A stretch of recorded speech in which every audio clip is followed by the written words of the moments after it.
ముందు క్యాబిన్ చూద్దామండి, అసలు క్యాబిన్ ఎలా ఉందో ఏంటి అన్నది. క్యాబిన్ అయితే డిజైన్ చేయించుకున్నారండి, మనకి చాలా అందంగా అయితే కనిపిస్తుంది. ఇక్కడ స్క్రీన్ మళ్ళీ కనిపిస్తుందండి. ఇది రెండోది మనకి మన వీడియోలో, ఇది రెండో స్క్రీన్కి సంబంధించింది. అంటే ఆల్రెడీ ఒక కస్టమర్ చేయించుకోవడం మనం చూసాం ప్రీవియస్ వీడియోలో. ఇది రెండో మనకి స్క్రీన్ అయితే చేయించుకున్నారు. ఇక్కడ దీని ఆపరేటింగ్ కూడా ఒకసారి అడుగుదామండి. మనకి సబ్ ఓపర్ అయితే ఓపర్ కూడా కనెక్షన్ ఇచ్చుకున్నారండి. ఒకసారి అది ఆన్ చేసి దాని విషయంలో కూడా చూద్దాం. మనకి స్పీకర్లు కూడా కంపెనీ ఎక్కడైతే ఇస్తారో ఆ విధంగానే చేంజ్ చేసుకున్నారు.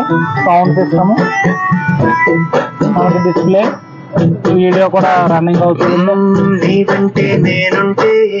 మీకు దీని యొక్క ఫుల్ వీడియో కావాలంటే కనుక ఇక్కడ ఉన్న ప్లే బటన్ క్లిక్ చేసి ఫుల్ వీడియో అయితే చూడొచ్చు మీరు.